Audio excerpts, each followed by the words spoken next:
it's Dr. Sarah, and we're going to talk about organizational culture. Now, when I say organizational culture, what comes to mind? Do you have any analogies maybe that have come to mind, any visuals?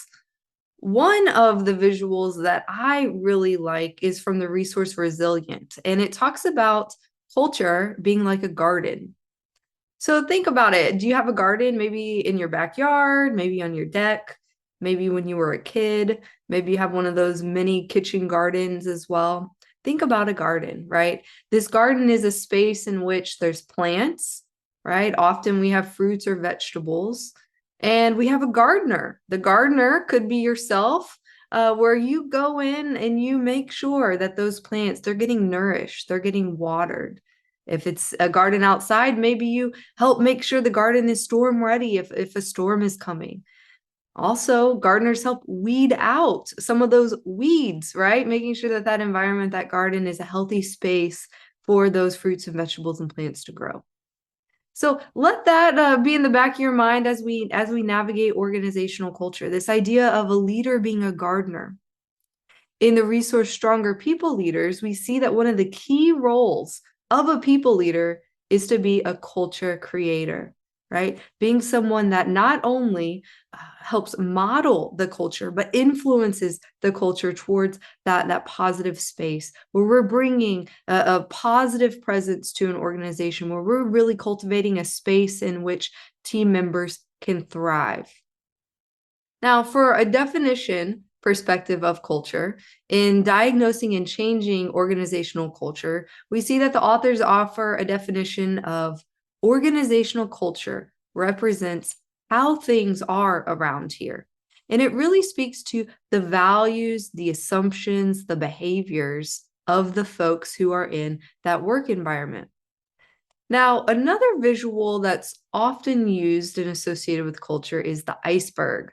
So you've probably seen an iceberg visual at some point in your career, whether it was on LinkedIn or in some type of a textbook.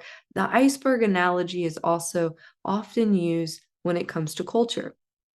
If we think about the three different levels of culture, the iceberg really gives us an understanding of that, right? Deep down at the base of the iceberg, deep in the water, we see that that's level one when it comes to culture. So at level one, in the cultural perspective here, that's where we see a lot of those unconscious bias, those assumptions that are built into the culture.